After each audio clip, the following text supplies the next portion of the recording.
Very good morning to all of you. Myself Manoj Kumar Sharma, Lecturer Commerce, Government Model Senior Secondary School Mubarakpur. +1 commerce section के accountancy subject की इस online class में आपका स्वागत है। Today we will discuss what is the meaning of capital expenditure and revenue expenditure and the difference between capital and revenue expenditure, meaning of capital receipts, revenue receipts and difference between capital receipts and revenue receipts। इस video के बाद आप ये जान पाएंगे कि पूंजीगत व्यय और आयगत व्यय किसे कहते हैं और इन दोनों में क्या अंतर है। उसी तरह पूंजीगत आय और आयगत आय किसे कहते हैं और इनमें क्या अंतर है। अंतिम खाते फाइनल अकाउंट बनाते समय आयगत और पूंजीगत मदों में अंतर करना बहुत आवश्यक हो जाता है, क्योंकि यदि इन दोनों में अंतर ना किया जाए तो हम अंतिम खातों से शुद्ध लाभ या शुद्ध हानि और सही आर्थिक स्थिति का अनुमान नहीं लगा सकते हैं, क्योंकि पूंजीगत मदें जो हैं, पूंजीगत आय और व्यय जो हैं, उन्हें स्थिति विवरण चिट्ठे में दिखाया जाता है और आयगत आय और आयगत व्यय जो हैं उन्हें लाभ हानि खाते में और व्यापारी खाते में दिखाया जाता है। इसलिए पूंजीगत मदों और आयगत मदों में अंतर करना बहुत ही आवश्यक होता है। Now we will discuss the meaning of capital expenditure, पूंजीगत व्यय। जब किसी व्यवसाय में कोई भी व्यय किसी स्थायी संपत्ति को क्रय करने, उसको स्थापित करने या उसकी कार्यक्षमता में वृद्धि करने के लिए किया जाता है तो उसे पूंजीगत व्यय कहा जाता है, कैपिटल एक्सपेंडिचर कहा जाता है। जैसे मान लो बिल्डिंग को परचेज करना, मशीनरी को परचेज करना, फर्नीचर को परचेज करना, ये सभी पूंजीगत व्यय हैं। पूंजीगत व्यय स्थायी संपत्तियों को क्रय करने से संबंधित होते हैं। स्थायी संपत्तियां वे संपत्तियां होती हैं जो व्यवसाय में कई वर्षों तक आय कमाने के लिए खरीदी जाती हैं और स्थायी संपत्तियों को खरीदने का मुख्य उद्देश्य उसे दोबारा से बेचकर लाभ प्राप्त करना नहीं होता, बल्कि उन्हें व्यवसाय में लंबे समय तक प्रयोग करके लाभ कमाना होता है। जैसे हमारे पास कैपिटल एक्सपेंडिचर्स के एग्जाम्पल हैं, ऐसे वे जो स्थायी संपत्तियों को क्रय करने पर किए जाते हैं। नंबर 2, पुरानी स्थायी संपत्तियों जैसे मशीनरी को क्रय करके उसे कार्य योग्य बनाने के लिए जो व्यय किया जाता है उसे पूंजीगत व्यय कहते हैं। स्थायी संपत्तियों को व्यवसाय में स्थापित इंस्टॉलेशन करने के लिए जो मजदूरी दी जाती है उसे भी पूंजीगत व्यय माना जाता है। इसी प्रकार ऐसा कोई भी व्यय जो व्यवसाय में उत्पादन लागत को कम करने के लिए किया जाता है उसे पूंजीगत व्यय कहा जाता है। Now we will discuss what is revenue expenditure. आयगत व्यय किसे कहते हैं? ऐसे व्यय जो व्यवसाय में सामान्य संचालन के लिए किए जाते हैं उन्हें रेवेन्यू एक्सपेंडिचर कहा जाता है। ऐसे व्यय स्थायी संपत्तियों की कार्यक्षमता को बनाए रखने के लिए, to maintain the working efficiency of the fixed assets, के लिए किए जाते हैं, जैसे सैलरी, वेतन, stationery, printing and stationery, telephone expenses, insurance expenses, discount expenses. ये सभी एक्सपेंसेस जो हैं वो व्यवसाय के डे टू डे एक्टिविटीज, व्यवसाय के सामान्य संचालन से संबंधित होते हैं, इसलिए इन व्ययों को जो है वो रेवेन्यू एक्सपेंडिचर कहा जाता है। इसे हम एक एग्जाम्पल की से अच्छी तरह से समझ सकते हैं। जैसे मान लो कोई भी मोटर व्हीकल आप खरीदते हैं, कोई भी कार आप खरीदते हैं, तो कार खरीदने के लिए जो हम खर्चा करेंगे उसे हम पूंजीगत व्यय कहते हैं। लेकिन उस कार पर जितना भी रिपेयर का खर्चा होता है, मेंटेनेंस का खर्चा होता है, उसे हम जो है वो आयगत व्यय जो है वो कहेंगे। तो स्थायी संपत्ति को क्रय करने के लिए जो खर्चा होता है उसे कैपिटल एक्सपेंडिचर कहते हैं, और स्थायी संपत्ति की वर्किंग एफिशिएंसी को जो है मेंटेन करने के लिए जो खर्चा किया जाता है उसे हम रेवेन्यू एक्सपेंडिचर कहते हैं। Now we will discuss the difference between capital expenditure and revenue expenditure. The first difference is meaning, अर्थ। Capital expenditure, it is that amount which is incurred on the purchase of fix asset. ये वह राशि होती है जो स्थायी संपत्तियों को क्रय करने पर खर्च की जाती है। But revenue expenditure, it is that amount which is incurred on the goods purchased for resale. ये वह राशि होती है जो उन वस्तुओं को खरीदने पर खर्च की जाती है जिन्हें दोबारा से बेचा जाता है। Second point is year of benefit. We will derive the benefit from the capital expenditure in current year as well as in future also। तो जो पूंजीगत व्यय होते हैं उनसे जो है वो लाभ चालू वर्ष में भी प्राप्त किया जा सकता है और आगामी वर्षों में भी प्राप्त किया जा सकता है।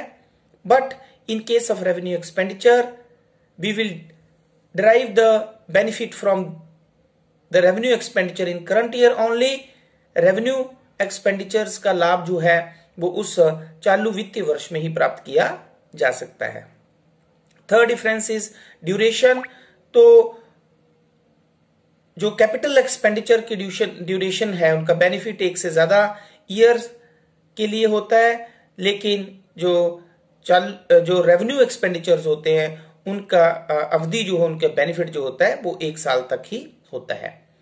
Now shown in the financial statement, capital expenditure जो होते हैं, पूंजीगत व्यय जो होते हैं, उन्हें स्थिति विवरण चिट्ठे में दिखाया जाता है, लेकिन जो आयगत व्यय होते हैं उन्हें व्यापारिक या लाभ हानि खाते में डेबिट किया जाता है।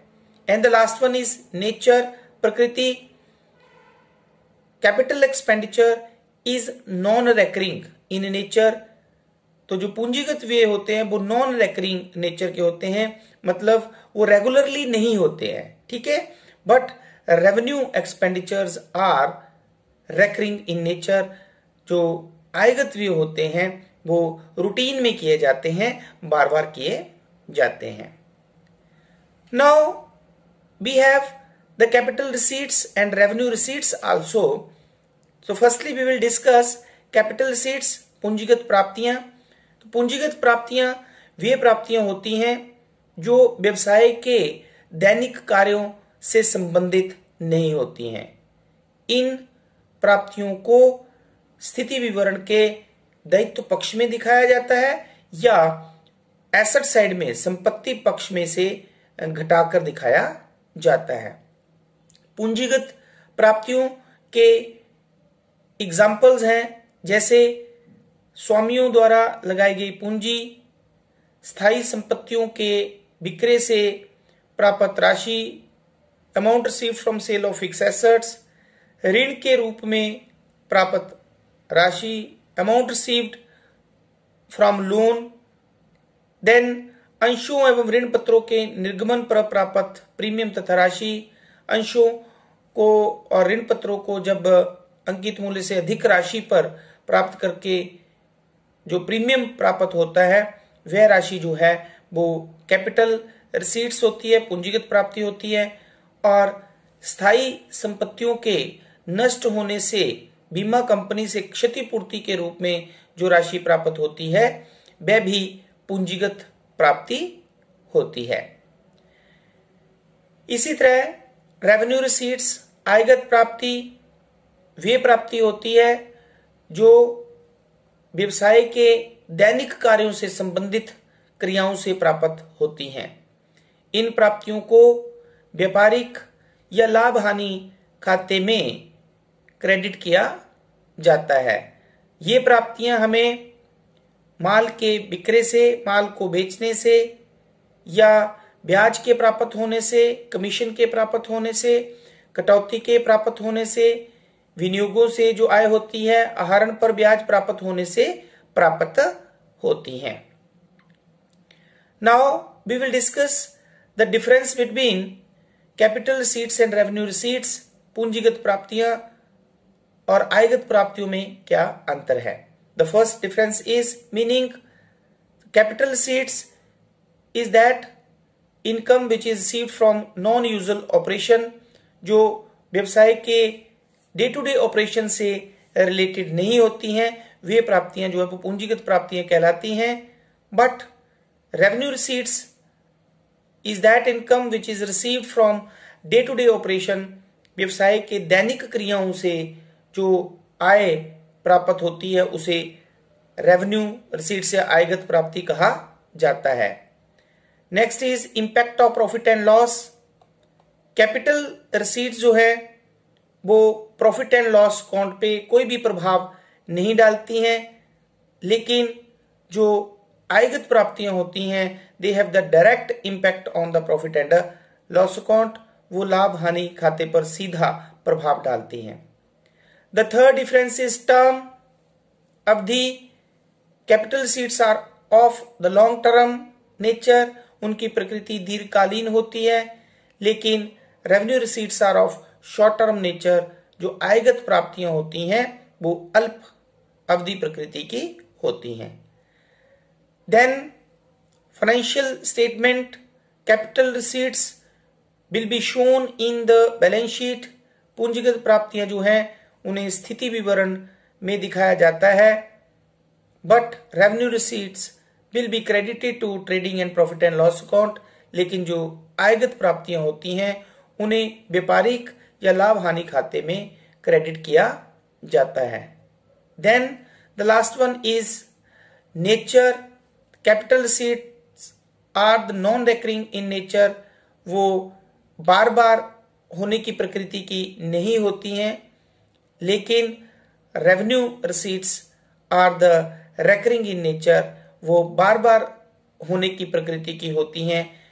कहने का तात्पर्य यह है कि जो पूंजीगत प्राप्तियां होती हैं वो व्यवसाय में कभी कभी होती हैं, और जो आयगत प्राप्तियां होती हैं वो व्यवसाय में रूटीन में रेगुलर होती हैं। Now the last one we have one more type of the expenditure, it is deferred revenue expenditure, जिसे स्थगित आयगत व्यय भी कहा जाता है। ऐसे व्यय जो बिग अमाउंट में, भारी मात्रा में चालू वर्ष में किए जाते हैं, परंतु जिनका लाभ जो है वो व्यवसाय को भविष्य में कई वर्षों तक प्राप्त होता है, उसे हम डेफर्ड रेवेन्यू एक्सपेंडिचर कहते हैं। ऐसे व्ययों को चालू वर्ष के लाभ हानि खाते में पूर्ण रूप से डेबिट नहीं किया जाता है, बल्कि आगे भविष्य में जो है उन्हें अपलिखित किया जाता है। उदाहरण के तौर पर विज्ञापन का व्यय, तो विज्ञापन पर किया जाने वाला व्यय एक डेफर्ड रेवेन्यू एक्सपेंडिचर है, जिसका खर्चा जो है वो 1 साल किया जाता है, लेकिन उसका बेनिफिट जो है, लाभ जो है वो आने वाले कई वर्षों में किया जाता है। इसलिए जो है वो डेप्रिसिएशन, जो एडवर्टाइजमेंट है उसकी पूरी राशि जो है वो चालू वर्ष में ही अपलिखित ना करके आगे कई वर्षों तक जो है वो उसे अपलिखित किया जाता है। तो इस तरह से आज के वीडियो में हमने capital expenditure, capital receipts, revenue expenditure और रेवेन्यू रिसीट्स के बारे में पढ़ा। तो आई होप कि ये कंसेप्ट जो है वो आपको अच्छी तरह से समझ में आगे होंगे। Thank you very much.